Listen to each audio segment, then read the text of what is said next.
Coming up this week on the Course of Life podcast, it was the Rocket Mortgage in Detroit, which produced some fireworks, a couple of headlines, and yes, another lengthy playoff. We discuss all that and more, and some caddy quitting headlines. Plus, the quarter tour is back on in a different way, and some golf Olympics thoughts as well.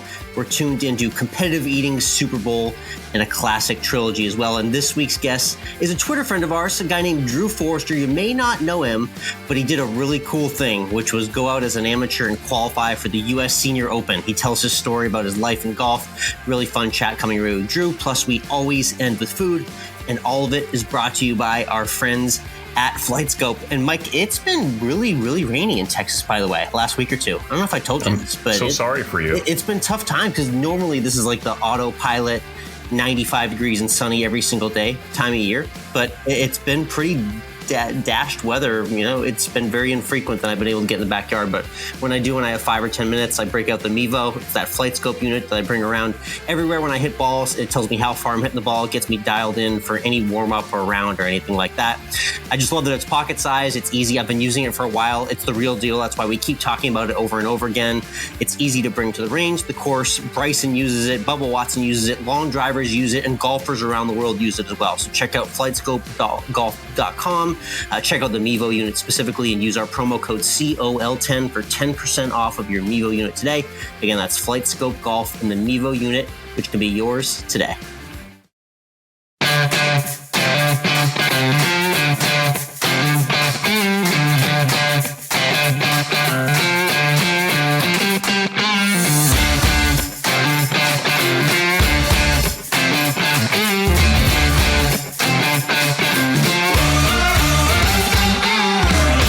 Interwebs, and welcome to Course of Life, part of the Morning Read Podcast Network. We are proud to be presented by our friends at Desert Fox Golf and Toasty Snacks. I'm Michael, he's Alex.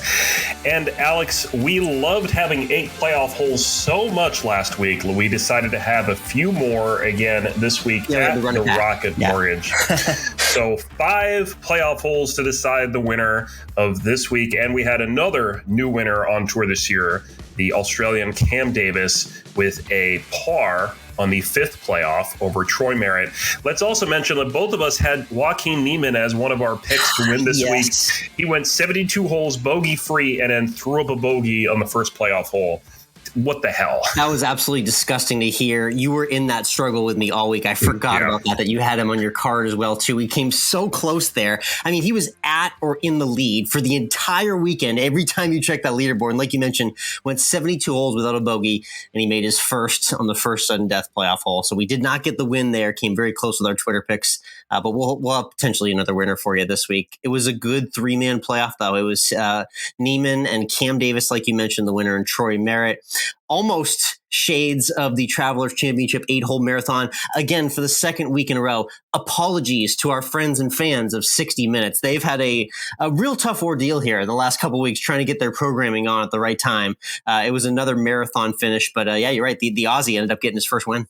Yeah, and this was a really jammed leaderboard at one point on Sunday when I was checking the leaderboard because I got to work on Sunday for the 4th Gold Marathon. Yeah, I was in the pool. Yeah. I was just scrolling the leaderboard every 30 minutes while I drank. It was a tough afternoon for me. Yeah. But there was a time there I was looking at it. It was like 5-6 guys all tied for the lead. Yeah. So it was just that long jam. You had a lot of birdies coming into the end out there in Detroit, and and especially coming out of both Davis and Merritt, who birdied almost their last few holes there to get in to that playoff. And Cam Davis. So are we going to be hearing Cam Davis's name a lot now on tour? He's got his first win. Yeah, I saw the thing. All you need to know is there's pedigree. He's got the natural progression. I think he won the Australian Amateur. He won some other, very popular Australian Amateur tournament, turned pro, and has had success, worked his way up through the Corn Ferry as well, too. So this is a name that's definitely coming into fruition now on the PGA Tour. He's going to be a mainstay for at least a few years now with this win. And yeah, it just proves again, it's just like all these guys every week, the fields are so deep that, guy number 146 and 129 can be playing their best golf and end up in a playoff and sudden death on Sunday afternoon. It shows you how deep the tour is. And just another name to add to the mix in a young Cam Davis in his 20s still. I want to throw one other name out there who had a great Sunday with a 64. Someone who both of us last week were like, nah, no way. Don't put money on him. We didn't like what he did last week. Bubba Watson, back from the dead, rising from the ashes after that collapse on Sunday last week, gets up to finish his tied for sixth. We are approaching, I don't know how great his links golf history is, but there's a lot of creativity required at the Open Championship. Yes. If you're thinking ahead, could be something to mark down there. I know we've been kind of like semi-tailing Bubba out of nowhere for the last few weeks, and he's caught some form. So, yes, he's still on the radar. One other guy we got a shout out that's on our radar every week who made it to the weekend on the PGA Tour. Yes. Huge accomplishment for our friend of the show, Willie Mack. He was teetering on the cut line. It looked a little dicey, and he's been on that cut line for the last few starts on the PGA Tour. He made it to this weekend. Played the weekend, even got to see the really cool thing, which I texted him after I saw this. I was like, Willie, that's some really cool PGA Tour shit, is just seeing him on a live Sports Center from Sunday morning from the course. That's when you know you've made it, is you're just popping into a live shot on ESPN. So it was good to see him get that publicity, and people are starting to know his name in the world of golf as well. Yeah, we're going to keep hearing from him. We'll see him on a lot more weekends for sure after making this cut of the Rocket Mortgage. I know you like two he played with on Sunday as well, too. Yeah, he played with a guy who's usually used to playing at 7:30 a.m. on Thursday on the PGA Tour. Yeah. That was a great saga on Twitter where Ben-On was going off. You mentioned this to me during the course of the weekend. I was like, yep, we absolutely have to mention this. Ben-On basically just went on a Twitter tirade about how he kept getting stuck with extremely early morning tee times. And lo and behold, I think the PGA Tour actually took some notice, because he came back a few tweets later and said they're going to do something about that and stop sticking him with these early morning tee times where he's hitting balls in the dark to start his tournament. Yeah, and to all those people who were bitching and moaning to him about bitching and moaning, let me tell you, as someone who worked for 2.5 years doing 6 a.m. starts, so I got used to it, I still hated it. It sucks to do starts that early. I mean, athletes, I don't know how much prep he does before a round, but you got to think most PGA Tour athletes probably have like a 3 or 4 hour pregame mode, I would think. So if he's doing a 7:30 start, that means he's up at like 3. Yeah, it is 3-4 hours in advance. I think he went through the math on that and how early he has to wake up. And you're right. Guys usually get sometimes the Thursday afternoon, Friday morning draw. He's just been getting a lot of Thursday morning, Friday afternoon. Yep. So shout out to Ben-On for using Twitter to get his tee times changed there. One other headline from earlier in the week. We got to mention not only our friend of the show, Nate Lashley, who was there, the 2019 defending champion, but the 2020 champ was Bryson DeChambeau. He had a banner week, didn't he? Caught some early headlines. It's amazing. We really don't try and seek the storyline out, but it just hits us every single week. The Brooks versus Brooksy feud, aka Brooks versus Bryson. And it happened in the form of Bryson's caddy of 8 years, Tim Tucker, quitting on the spot. I don't know how close, but extremely close to his Thursday morning tee time, right to get the tournament going. So things were already off to a weird start. Yeah, and then, of course, Brooks responded almost immediately saying that he wouldn't be where he is without his caddy by his side. Yes, Brooks with the immediate troll, and the caddy. I didn't realize it was Caddy Appreciation Day. So thanks. I'm glad Brooks let everyone know in the golf world that it just happened to be Caddy Appreciation Day on the day that Tim Tucker walked away. Our friend Sam Harrop, former guest of the show as well, made a wonderful tune as an ode to the breakup. But what are your thoughts, Mike? What was it? What was the last straw for Tim Tucker? Because we know that is probably the most high maintenance job you can have for a bag on the PGA Tour. I'm just wondering what drove him over the edge. I think it was a lack of winning. There's been a lot. There's been high finishes for Bryson, but there has been a lot of frustration in the big moments recently. I think if you're going to put up with it, you got to see results, and the results just weren't there. So it's like, you know what, man, I'm done. I'm done with this shit. I'm gone. And then, of course, we got the really fun, awkward TV commercials during the week with Bryson and Tim Tucker for Rocket Mortgage, the whole weekend. So that was somebody in the marketing PR department. You got to flag that when you see that news. That was bad. But and then, of course, Bryson didn't make the cut, and wasn't he heard on Friday on the course saying, "I hate golf" or something like that, right?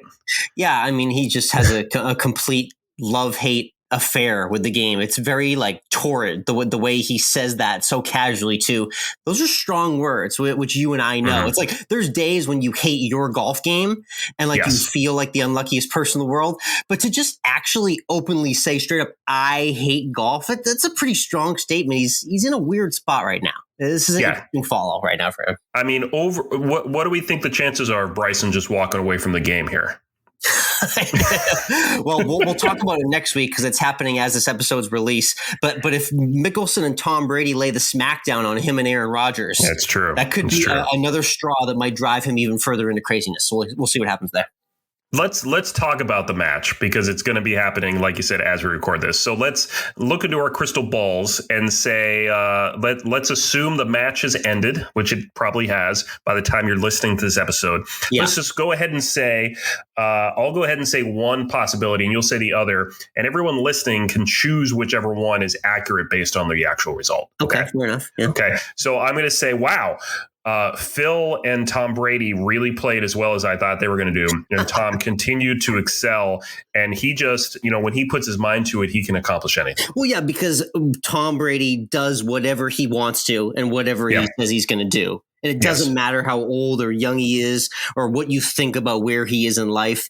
He defies those odds at every moment. So yes, Phil and Tom Brady roll 5-4. Aaron Rodgers said on Twitter he's not even taking the game of golf seriously and doesn't even play that much right now. I haven't seen him out with our buddy Ryan Rotman. I'm on a flurry of naming past guests right now, but Aaron Rodgers has not been out on the course. So why is he just going to step out there and play great? I don't. He's been so busy hosting Jeopardy that he just doesn't have time to play. Do his golf game. We know he's not playing football because he's not going to camp. So good stuff. Love that. So that's the recap of everything this past week on the PGA Tour. I'm going to shout out, like I mentioned, we do have the Open Championship around the corner. You'll get our full preview in next week's episode. But it is that nice links golf season. They had the Irish Open this past weekend on the European Tour. Now we go to the Scottish Open this week in preparation for the Open Championship. So we're getting all the links golf vibes. We're watching the ball fly a little lower. The breeze is up. The rain's intermittent. So it's that time of year where we're reincarnating our love affair with links golf. Funny enough, we forget we missed this series of tournaments last year. This was the one major that did not get played. So it's fun to have it back around in circulation. It is. It's going to be great. Rory's going to be at home for the Irish Open. Is Phil making the trek like he does sometimes out there? Yeah, I think a bunch of guys are getting there a week early and playing the Scottish Open to adjust. I saw an interview with Colin Morikawa, who does not have a lot of links golf experience. He's going to play the Scottish Open this week in preparation for the Open Championship. So you're going to see a lot of guys getting in some week before action on the Euro Tour. It's going to be great. Make sure you tune in next week for our full preview of the Open. And let's keep talking about the Quarter Tour. That's the LPGA Tour for the uninitiated. It is the Quarter Tour. All hail Nelly Korda. Yeah, this is ridiculous. Now she's just flexing. Not only has she gotten to the number one spot in the world ranking, but a video came out of her playing at the Concession, that course they played in Florida a few months ago on the PGA Tour, hitting a lefty tee shot. And Mike, she just absolutely stripes the ball lefty from the wrong side. This is another one of those come on moments that I see on social media where it's like, really, come on, Nelly, you're abusing us now at this point. She plays better lefty than I play on my very best once in a lifetime day. I would expect that coming from her. So, but it stings. Yeah, she was really rubbing it on social media. And by the way, Quarter Tour, not just a Nelly Jessica thing now, because shout out to the little bro Sebastian Korda, who made a run of his own at Wimbledon, made it to the second week. Yeah, that's tennis, different sport. We don't talk a lot of tennis here, but it's worth noting that the Quarter Tour is now extending to other sports at this time, so that the family domination just continues. It's just they're going to take over the world. They're going to do it. one win at a time, one trophy at a time. Yeah. Speaking of trophies, the Olympics are right around the corner. It's heating up. Everyone is saying if they're going to be playing or not for their respective countries. So we have some commitments out there now. It's a good field. It's a good field. U.S. Go USA. You got JT, Xander Schauffele, Colin Morikawa, and maybe Beefy Bryson. Oh, yeah. I really wonder whether he's going to play or not. Oh, yeah. Who knows? You know it. What a spiteful gold medal that would be now with just a brand new caddy. He says plans are in place, and we're going to find out next week at the Open who that new permanent solution is behind the bag for Bryson. But that'll be interesting to see that in flux.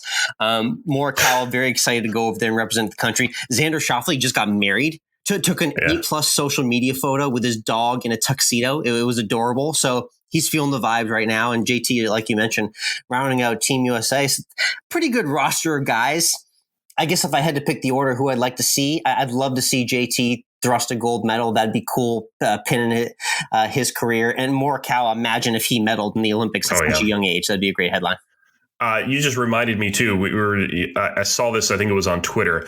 Bryson actually should go get Bones as his caddy, and he should have that going on during the match. That is actually very smart.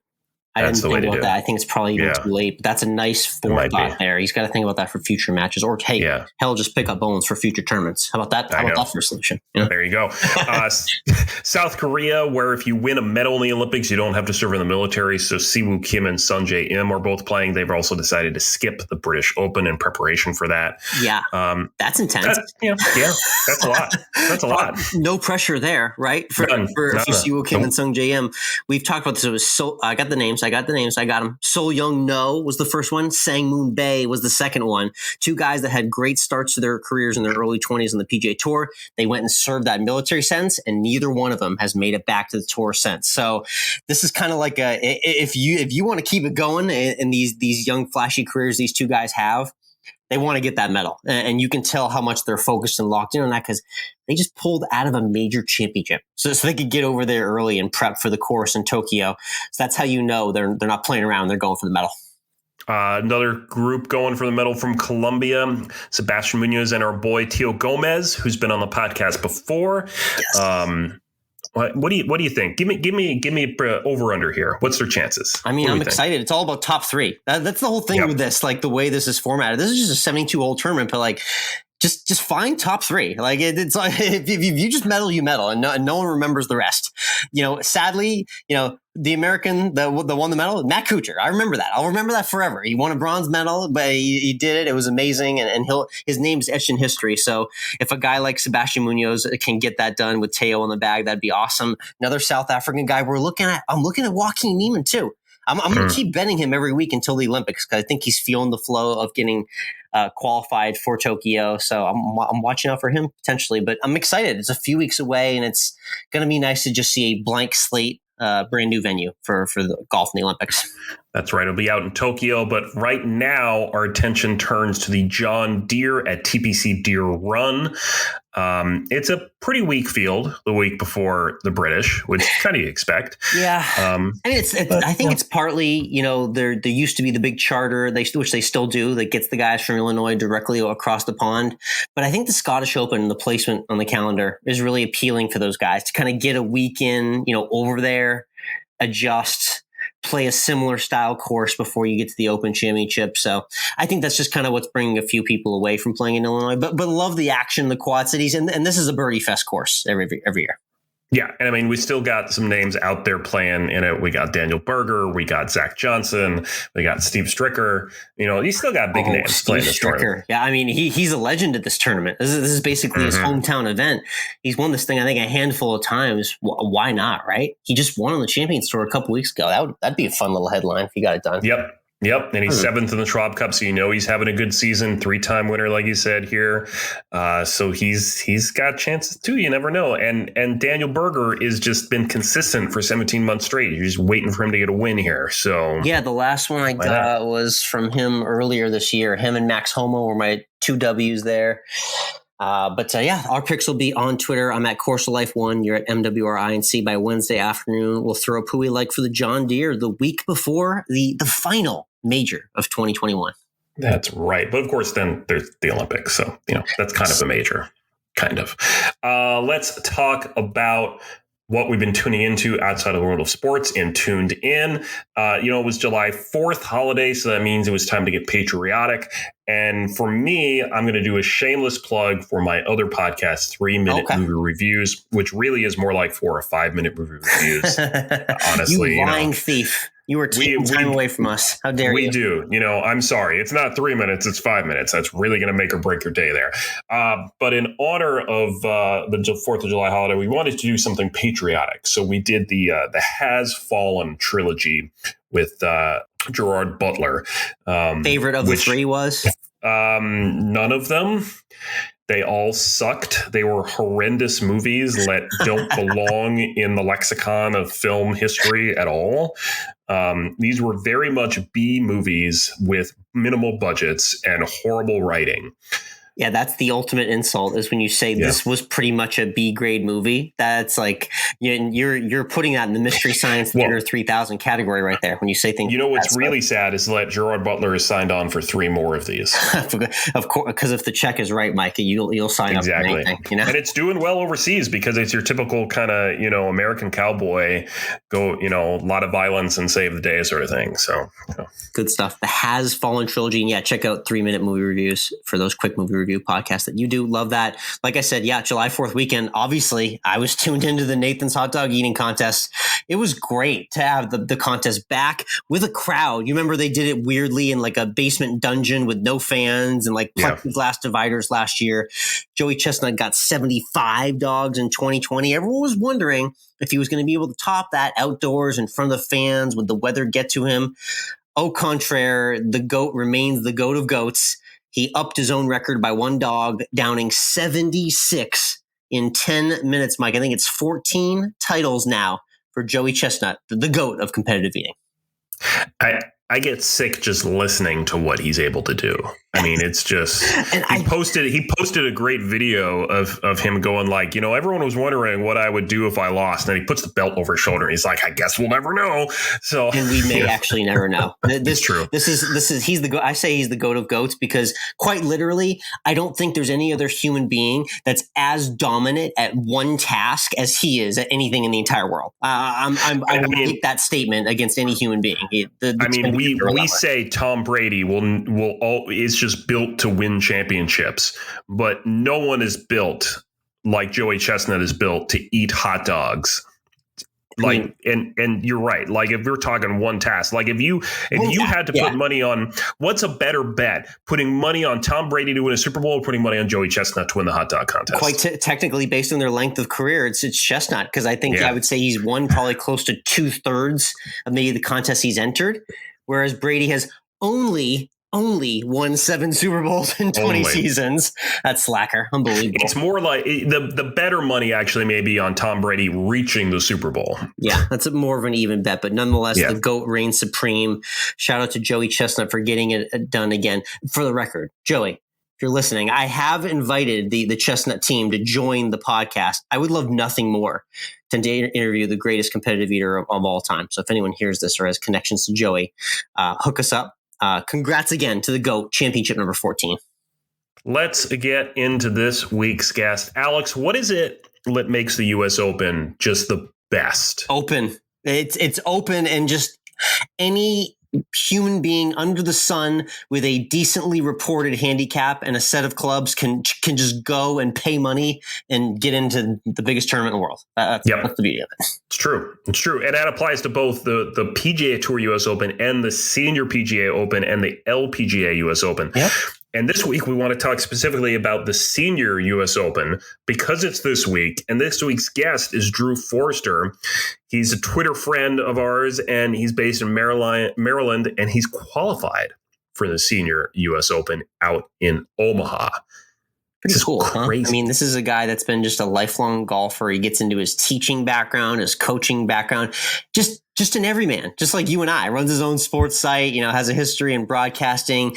He's been trying to qualify for USGA championships for years and years and years, and finally broke through, and he tells us how he did it. It's a great conversation. I can't wait to hear this story, and we'll get to it in just a moment. But first, as always, we want to let you know this interview is brought to you by our friends at Desert Fox Golf, our friends of the show and makers of the Phone Caddy. The Desert Fox team is based in Arizona, so they know golf, and the Phone Caddy is crafted by both golfers and engineers. The Phone Caddy is unique because it mounts right onto your golf cart in seconds in a place where you can actually see and use your phone. Keep your yardage and scoring apps at your fingertips, change music, answer calls and texts, and more, all with the Phone Caddy from Desert Fox. It's the most functional way to keep your phone safe and ready on the course at all times. The Phone Caddy works seamlessly with almost any phone model and quickly becomes the talk of your foursome. And for our listeners, you can save 10% off your purchase of a Phone Caddy with the promo code Course of Life. It comes in a range of colors, and you can even show your support with their patriotic line. So head on over to desertfoxgolf.com to get your Phone Caddy, and don't forget to use the promo code Course of Life to save 10%. Again, that's promo code Course of Life at desertfoxgolf.com.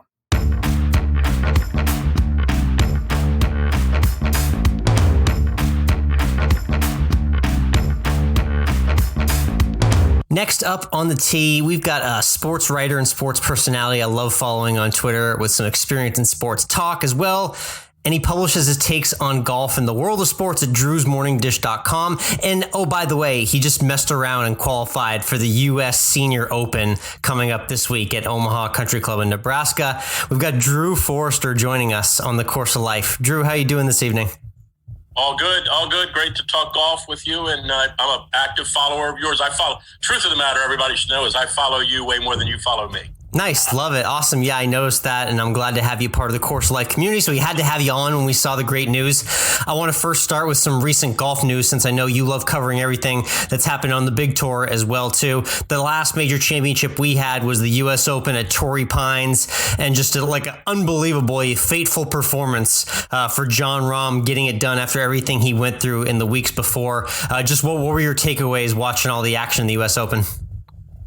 Well, I think that was a great way to put it. It kind of was fateful. I think, the way that all that stuff unfolded for him at the Memorial was obviously sort of a blemished way for him to not be able to win that tournament.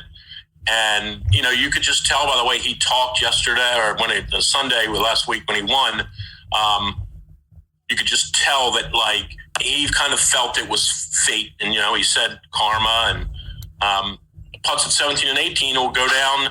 They'll go down as two of the greatest putts in the history of championship golf. I mean, that's like, Schwartzel birdie in the last four when he won at the Masters. Right. It's like Mira birdie in those holes down the stretch when he won. I mean, people, that's your legacy. That's the beginning of that kid's legacy. I think clearly he's going to win a lot more. He's kind of built to win almost anywhere. He wouldn't surprise me if he wins the British Open. He's definitely a favorite at the Masters because it was the way he moves the ball around the course. I think this is the first of a lot for him. I think he'll wind up winning more than McIlroy when it's all said and done. Yeah, he quite possibly could. You're right. The guy's just fit for everywhere. There isn't a tournament where you just don't want to put him on your betting card. So Jon Rahm, definitely a guy to watch out for in the future. And now so we're looking ahead in golf and to the final major championship on the PGA Tour level. We'll get into where you're playing in a little bit coming up. Thoughts on the three major champions that we've had this year as we head into the final major at the Open? We've had Hideki and we've had Phil win the PGA and Jon Rahm win the U.S. Open. I guess out of those three guys, who do you think maybe has the best chance to win major number 2 this year at the Open Championship? Yeah, it's funny, right? It's likely, highly unlikely, and likely. Yes, exactly. You kind of knew. I mean, although I would say, I guess, of all the places you would think would be ill-fitting for Matsuyama, probably would have been the Masters because he's not a great chipper. But when you hit it as close as he hit it for those 4 days, he didn't have to chip a whole lot. And then nobody would have ever suspected that Phil would have played the way he played and driven it the way he played. But of those guys, I would say for sure Rahm would have to be the one that could win again right away. He could be one of those guys that he just needed to win one, kind of like what happened with Koepka when he won his first one. All of a sudden, he won them in droves. I could see Rahm. Of those three, I could see him winning again at Royal St. George's for sure. Yeah, maybe the floodgates have opened. Love that. Again, it's Drew's Morning Dish. You can check out all his takes. Let's get into your career and background in golf as well. I'm curious what your earlier days were like. I love these stories when someone at your age is getting this opportunity to play on a major championship stage. What were your earlier days in the game chasing aspirations of being a pro when you were younger, or did you get into the game later in life? Where's your journey start with golf? Well, everybody's got a unique story, so mine's definitely unique. I didn't really touch a golf club in earnest till I was 24 or 25 years old. Okay, wow, that's impressive. I grew up basically playing. I was an ice hockey player. I grew up loving baseball. So I never really touched a club. And then I worked in the indoor soccer business. And really, really, really funny story that will segue a little bit into my U.S. Senior Open story is I remember we were going to a game in Cleveland, a playoff game in Cleveland in April of 1985. And we had a player on our team named Bernd Holzenbein, who was a World Cup player for Germany, and he was playing for the indoor soccer team that I was working for. And we were going to a game in Cleveland, and back then it was 1985. Nobody had any, there were no cell phones. There was no way to get any kind of communication. Yes. And we stopped at a traffic light going out to Richfield, Ohio, and there was a gas station on the right-hand side, and Bernd Holzenbein made the bus driver stop the bus, and he ran out at the stoplight and ran in to check on Bernhard Langer. Because he was German and Langer was German, and Langer was winning. And I'm through the grace of a guy named Larry Moody, who's the former PGA Tour chaplain. Larry set up a practice round for me with Bernhard. Oh, that is so cool. Nice. Yeah. So I can't wait to share that story with Bernhard. That really one of my first ever golfing memories, because I hadn't really played golf then. One of my first memories was Bernd Holzenbein getting out of the bus to go see how Bernhard Langer was doing. So I didn't play my first golf tournament until I was 27 years old in Baltimore. We used to have a very, very robust public golf tournament schedule in Baltimore. It has since kind of fizzled, but we used to play 6 or 7 significant tournaments every spring, summer, and fall. Nice, yeah. And they were like majors to us. The Baltimore Public Links had a fall and a spring tournament. There was the Maryland Amateur Stroke Play was held at Mount Pleasant, which is kind of where I started playing my formative golf. There was a match play championship. So we had a lot of tournaments to play, and I just I got hooked on tournament golf. And a lot of my friends, that putt I made to get into the U.S. Senior Open, I had already made that putt probably 500 times in my life on the putting green at Mount Pleasant. Just never for the Senior Open. It was always for the U.S. Open or the Masters. Right, yes. The dream just came a little bit later, but that's okay. Right. You got there eventually, right? Nice. Putting. Me and my buddy Greg Ruark and some other guys would practice putting, and it would be at the end it was always this is to beat Curtis Strange and win the U.S. Open, or Greg Norman and win the Masters, and it just took me 20 more years to do it, but I finally got there. Love that. That's really cool. I heard through previous conversations as well, you've had some checkered history, to say the least, with USGA qualifiers and trying to get into these events. I'm curious, how long have you been playing specifically in USGA sanctioned tournaments to get into these larger scale amateur events? Well, I definitely used to play, I would say way back in the late 90s and 2000s.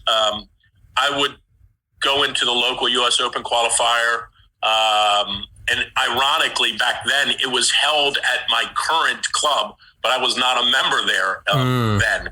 But it was held there. I was an alternate for the sectionals, which are always held at Woodmont, which is in D.C., about 40 miles down the road. So I was an alternate in the sectionals one year. Shortly thereafter, I was the first alternate for the USAM in 2000, when it was at Baltusrol. I lost in a playoff on the first playoff hole at a place in Baltimore. A couple of years later, I was the first alternate for the U.S. Public Links. I don't remember where it was that year, but I remember the qualifier was at a place called Redgate. I missed creating a 3-for-2 playoff by a shot. Then we went into the playoff for the alternate, and I won the playoff, but I was still the first alternate. And it gets better. Then I was the first alternate for the U.S. Mid-Am in 15, I think, when it was in Birmingham. And then in 19, I was the first alternate for the U.S. Senior Am. Oh, man. In Durham. And I was one player away from playing. 4 guys needed to withdraw on site, and 3 withdrew. So it got delayed again a little bit until a couple of weeks ago. Wow, crazy stuff. So you've obviously came close. Definitely this was an opportunity deserved for you, but you put yourself in position. It sounds like you had some familiarity with the course and you played well in the qualifier. From what I understand, you posted your score very early, which always presents an interesting afternoon for someone like yourself, waiting to see if your score is good enough. I want you to kind of walk everyone through, you played well, talk to me about finishing the round, and then kind of what you did that afternoon, that fateful afternoon when you waited to see if it was good enough to get into the U.S. Senior Open. Yeah, I had played there a couple of times. It's a good golf course, Silver Spring, down about 40 minutes from Baltimore.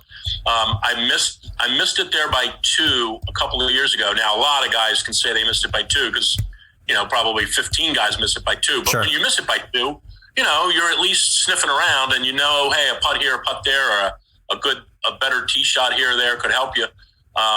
shave a couple shots off. So, and then my friend, actually, the guy that's caddying for me in Omaha, he and I played the U.S. 4-ball qualifier down there one year and shot something like 6 or 7 under, which you would think would be really good, but we got blown away. Yeah, of course. 4, 5, 9 unders. Yeah. Because it's golf and there's a million other guys at every corner. So right. So we, I had played the golf course well, and I really, really liked my pairing.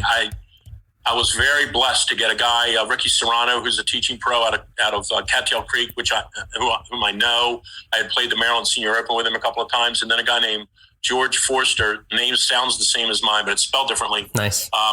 He was the former head golf professional at Radnor Valley, and he just he really put me at ease. He kept, early on when I was hitting the ball really good, he kept telling me, hey, man, you're really hitting it. You're really hitting the ball well. Keep hitting it on the greens and you'll make some putts. He just was very comforting. That's nice to have a cheerleader like that in that moment, too. Not a lot of people get that out there on the course.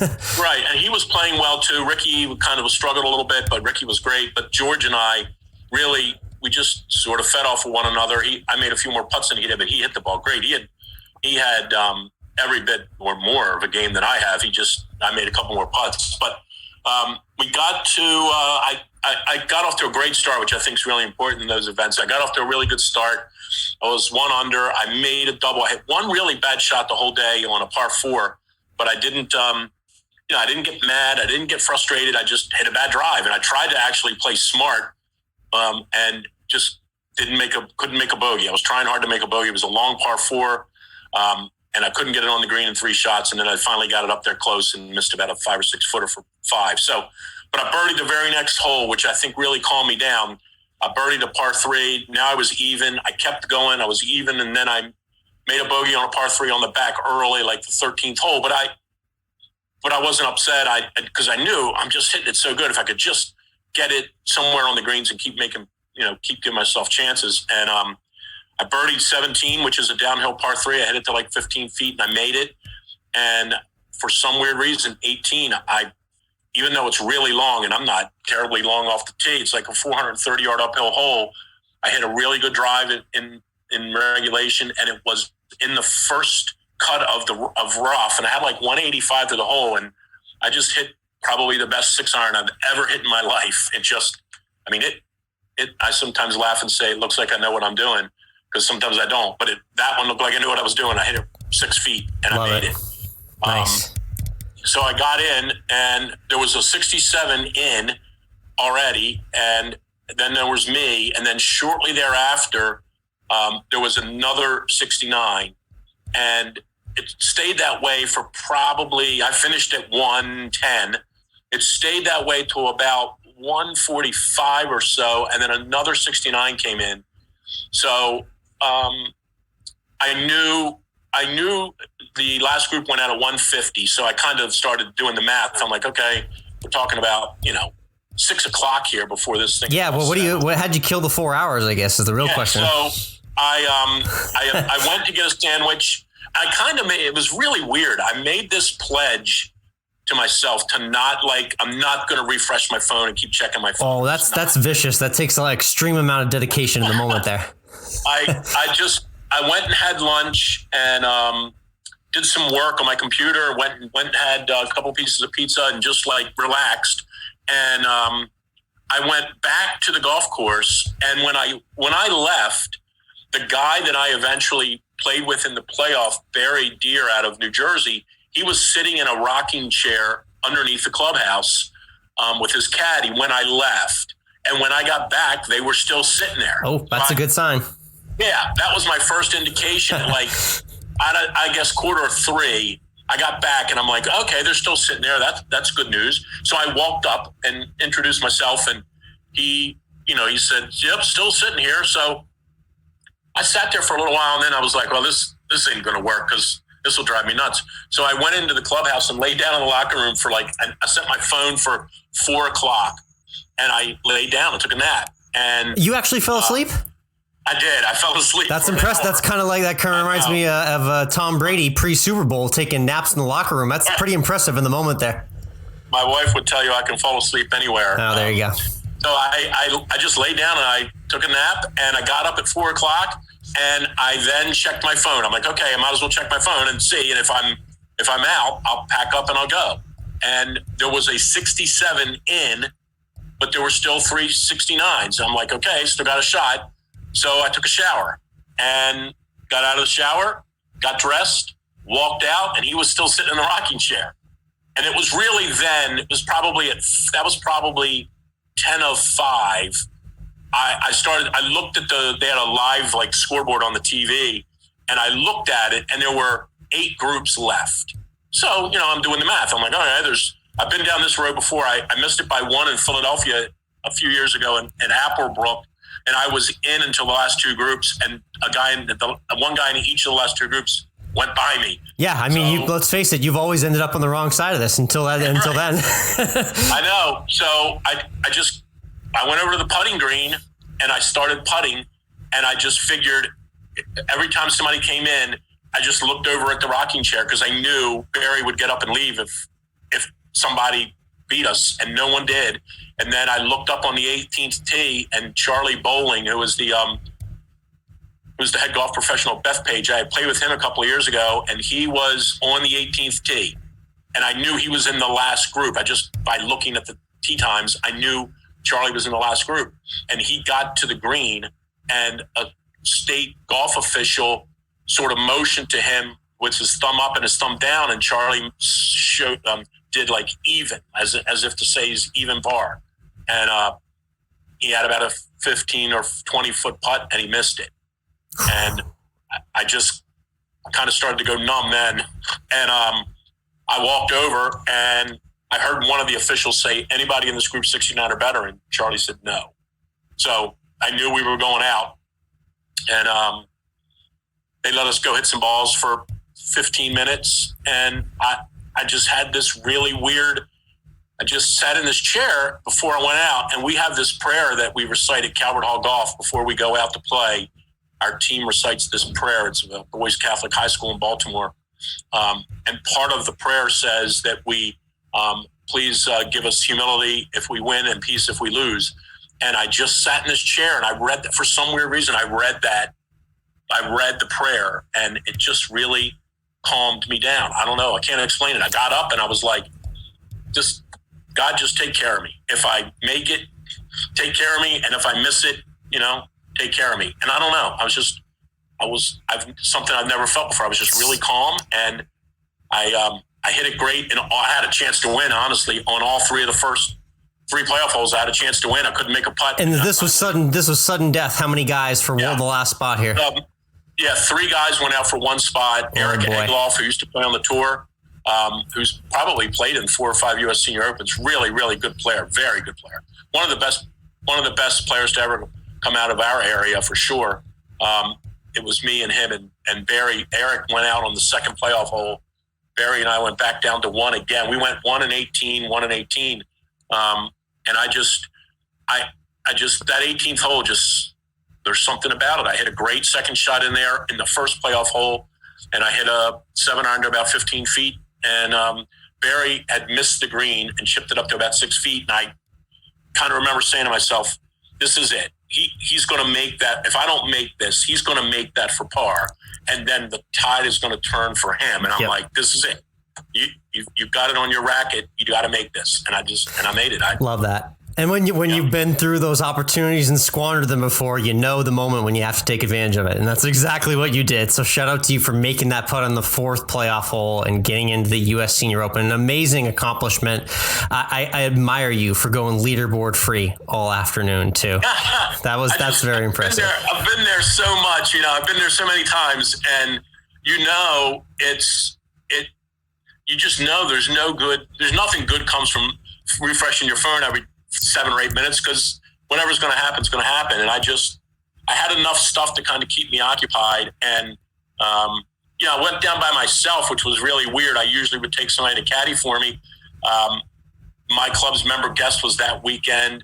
Most of my friends that played in it were kind of golfed out and needed to go back to work. And I just didn't take anybody. I went down by myself. I carried my own bag. Love it. I didn't have a caddy. It was really weird. It was like old school Mount Pleasant days. And it kind of felt like that a little bit, like I'm just going to go play 18 holes of golf and see what happens. And I didn't have a caddy. I didn't have anybody with me.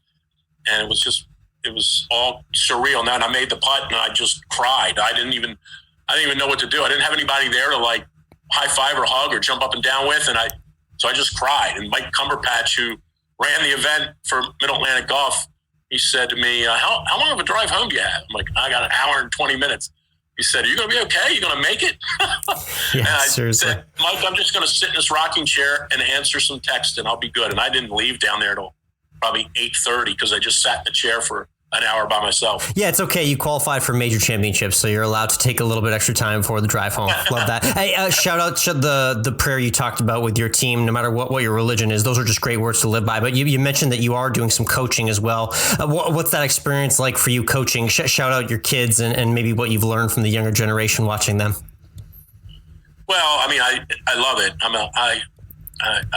I've really, really enjoyed. I've been in Calvert Hall for 9 years. I was at another private Catholic school for a couple of years before that. But Calvert Hall has become very, very fond to me. My son's going there next year. So it's just been a whirlwind. We had a really good season this past year. We lost in kind of dramatic fashion in the playoffs. We had a very young team. And it really is coaching. A lot of these kids are very, very talented, but they don't have any real tournament golf experience. Right. And they can hit it well, but maybe not get around the course. Right. And that's sort of what I spend most of my time doing. I don't really work with them much on their golf swings. The really good elite players on my team all have somebody they work with anyway. But I spend most of my time trying to get them to make a par. I keep saying that to them. They get tired of hearing it until they get away from me. And then they invariably send me texts and they're like, man, coach, you were so right. Because I tell them all, like, just go make a par. Don't stop whining about where you hit it. Stop worrying about how far by the guy hit it you're playing with.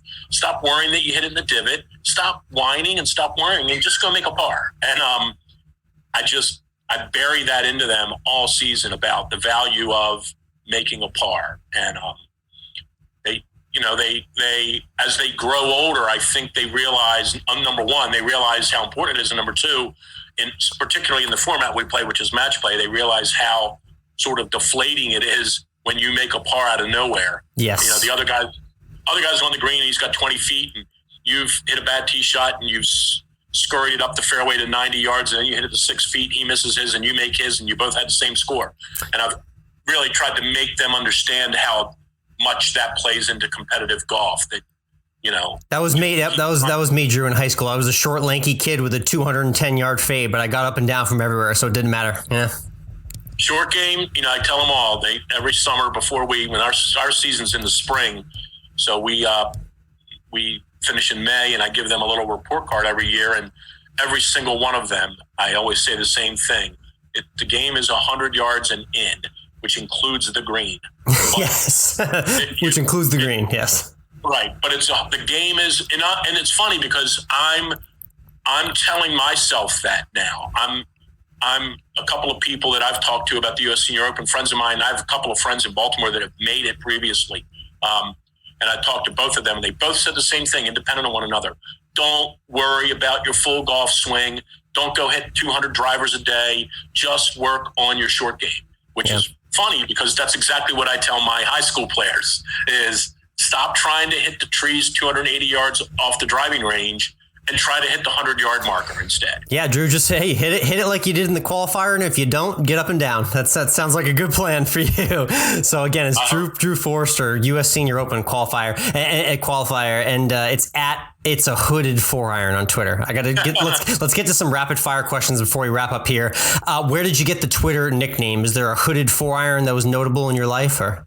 No, I got that from Tin Cup when he was going to hit the bird off the pole when they had the bet between Don Johnson and Kevin Costner, and Costner's caddy said, "Come on, Pod, you got this shot. It's a hooded 4-iron." Yes, that's right. Great moment. Thank you for the reminder there. I appreciate that. And then I know you love covering the Baltimore sports scene as well, too. I'll quickly rank. I'm from Boston originally, so I'll go in terms of interest right now. It's probably Patriots 1, Red Sox 2, Bruins 3, and Celtics 4. What's the ranking of the pro sports franchises in Baltimore these days? Ravens 1, Ravens 2, Ravens 3, and Orioles 4. Oh man, the poor O's, the pour O's. The poor O's. It is all huge Ravens town. We lost our football team in 1984 and didn't have football for 12 years. And when this team came back, it took a few years for people to warm up to it because, some ways we felt a little weird about the way we got the team from Cleveland. But I think once, certainly them winning the Super Bowl in 2000 kind of changed the way a lot of people thought about the Ravens. But they've become a huge member of our community. And there are kids. I mean, my son knows nothing about the Baltimore Colts. He doesn't even know, the only thing my son knows about the Colts is they're in Indianapolis. And the only thing he knows is we have a football team and they're called the Ravens. So they've been awesome. The Orioles have largely struggled for the last 30 years. They did have a nice little run there a few years ago where they did make it to the American League Championship Series. Maryland basketball is really, really big in our area. Baltimore does not have a Boston College kind of, we don't have a real hometown, big powerhouse Division I program. We have Towson University and UMBC. UMBC, of course, is the team that beat Virginia a few years ago when they were the 16 seed. But Maryland basketball is really, really big in our area. So that might be number 3 then. Like that. Cool. Yeah, that would definitely, Maryland basketball would definitely be number 3. And believe it or not, oddly enough, in our area, we have a significant Penn State football following. We're just close enough to southern, we're only 40 minutes from the southern Pennsylvania border. And if you get to like York and Hanover and Harrisburg, it's all Penn State. Oh yeah. So we're not, Maryland football is sort of kind of not on the radar screen in Baltimore. But Penn State football is big here. Not big like people are driving around with Penn State, stuff in their car, but there's just a lot of Penn State people in this area in general. Nice. Let's talk about the course where you're going to be playing this tournament, Omaha Country Club in Nebraska. I know nothing about it, but I'm curious what your level of knowledge on this course is. A, have you played it? Or if not, B, have we looked it up on the internet yet? Where are we at with our research and development for it? I haven't played it, but I did have a conversation with Bernard Langer. Actually, I did have a phone call with him. Okay. And he answered a bunch of questions, very gracious. And then the guy that I played with, I mentioned before, Drew Forrester, he played in the event there in 2013. So they have both given me a little bit of the lay of the land. It's apparently very hilly. It's long for senior standards. It's 6,800 yard par 70. Yep. Because it has 3 par 5s and 5 par 3s, I think. But it is very hilly, and from what I hear, the longer holes are downhill and the shorter holes are uphill. And Bernard said, you can expect the rough to be very higher than you've ever played before. Well done, and good job with the accent as well, too. You made me feel that one. Nice. Our final question we love to ask our guests, Drew, is our 19th hole question. So let's just set the scene for you. Let's say things go well with on Thursday, and we finish with maybe a number that starts with a 6, and you get into the clubhouse. What is your go-to meal and drink of choice after a great round on the course when you get to the 19th hole? Oh, definitely a steak and a glass of wine. Although if I shoot something in the 60s on Thursday, I might have 2 glasses unless I'm playing early Friday. Yes. I might have to table it, but I'm a steak and red wine guy.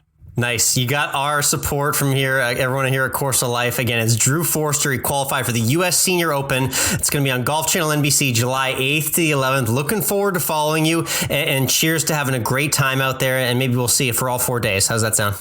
Awesome. That'd be great. I appreciate you doing this. This was a nice night. Thank you.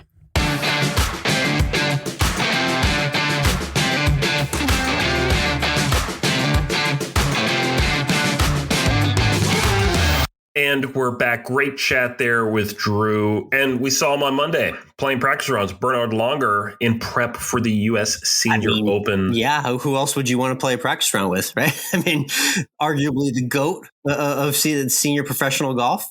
So really cool that he got that hookup, like you mentioned in the chat. I saw they did play 18. Obviously, he got the sage advice and the wisdom he needs to play the week of his life. So I have no doubt no hot take here. Drew's playing the weekend. I'm putting that out into existence right now. I already told him I foresee good things on Thursday, and the rest is up to him. But like he said in the interview, this is just going to be him playing his game. You don't have to worry about what everyone else is doing. He's going to play the game that got him into this tournament. And best of luck to him. I'm really looking forward to following along this week. And if you like that interview with Drew, plus everything else we do, please leave us a rating and subscribe on the podcast app of your choice. That is a huge thing for us. That lets other people know that we do a good job. Even if you want to give us 1 star, I mean, I'll be upset. It does rock the boat a little bit. Everyone's like, 1-star review. There's a little curiosity there. Where it's like, what are these guys doing to solicit a 1-star review? There's almost more fascination with that. Well, I don't want to go down that road, but you get the idea. Rate, review, subscribe, and thank you for tuning in. We appreciate it. Let's talk a little baseball and a little hockey. We're going to do both here because there's stuff going on. They're going out to Coors Field for the All-Star Game and the Home Run Derby. Remember when it was supposed to be in Atlanta this year? Oh, you just reminded me about that. Yeah, I completely glazed over that. That's right. So Audible, All-Star Game and Home Run Derby at Coors Field. Now, have they – I don't remember the history, but it's been a long time since they've been here, if they've been at all, for All-Star Week. I'm excited, obviously, because Coors Field, everyone knows it as the park that's a mile high, so the balls go a million miles, apparently. We'll find out for sure. It's going to be a homer fest for the Home Run Derby and the All-Star Game because it's in Coors Field. So it's going to be great. We'll keep an eye on it. I'm not going to watch it because I don't have cable. And it's the honestly, the Monday night Home Run Derby, I enjoy that night like 10 times more than the Tuesday night All-Star Game. I don't get that much out of the baseball All-Star Game. Like I would say the All-Star Game these days I get the most out of is probably the NBA All-Star Game because all the stars are actually consciously there. They pick their own team, so they're making an effort to kind of show each other up. The others are really kind of for the birds, which is why I appreciate the Home Run Derby night a lot more. Yeah, and the MLB All-Star Game now determines home field advantage for the World Series, and and because of that, there's 15 pitching changes, and the game goes till about 1 a.m. every year. So. Yeah, I mean, we're talking about baseball being a slow sport. Let's do an All-Star Game with a different pitcher every day. Yes. Let's talk a little hockey. Probably by the time this comes out, Tampa Bay is going to win their second Stanley Cup. So congrats, Tampa Bay. Yeah, that crap's over. This was the ultimate stay away for Boston sports fans. I'd say the 2 teams that Boston sports fans hate the most in the NHL are the Lightning and the Canadiens. Obviously, the Canadiens, the original 6 rivalry, but Tampa Bay and Boston clash a lot in the playoffs in the last 5-10 years. The Lightning have gotten the better of the Bruins for the most part in that series. They would have again this year if they matched up. They didn't even do that, but yeah, shout out to the Lightning. And I feel like hockey always has a different champion, but we're experiencing maybe a little bit of a run for the Lightning here. Slight dynasty action in hockey, which we don't see very often. Yep, it's true. Look out for them. In the meantime, let's look out for Always End With Food. Yes, that's right. And it's coming at you from our friends at Toasty Snacks. They make the Toasty Bites, our favorite golf snack. It's good on the go. Put it in your gym bag, on the car. They're very healthy, flavorful snacks that we enjoy very much. Promo code is COL20 for 20% off. Or head to toasty.com/COL. I was watching the hot dog eating contest. I actually didn't do any hot dogs this past weekend for July 4th, though. It was strictly burgers on the grill, which was nice. Just classic burgers and fries. You can't mess that up. A little rain got to me in the grilling, but other than that, it was a fantastic weekend for myself, celebrating America. Yeah. And, my wife made something for the 4th of July, which actually made me think about our recent episode of Always End With Food, our food podcast. Oh, nice segue. Okay, what'd you make? Remember, Cardi is life. Remember that, right? Yes, that's right. Shout out Kea, our interview. You can get the context of that full quote when you listen to our interview in this past month's episode with Kea. That's right. So the wife made a spiced peach galette that had ginger and cardamom with it. It was very different, very good. It's great. That's an adventurous choice, I feel like. I do not have the wherewithal and the willpower to venture into spices like that with a fruit dessert. So I commend you for taking that leap. That's a place I haven't gone yet. Yeah, and there's leftovers. So as soon as we're done recording, I'm going to get the last slice that's sitting out there. So that sounds fantastic. Yeah, again, it's I'm hungry. Always In With Food Pod on IG. You can follow along. I posted a fruit-infused cocktail I made this past weekend, and we're always posting the things that we make, eat, and see in the world of food there, so check that out for sure. That's a wrap on this week's Course of Life. We've got another great episode coming to you next week with an open preview and another great guest. Thank you to everyone for tuning in. We'll see you next week.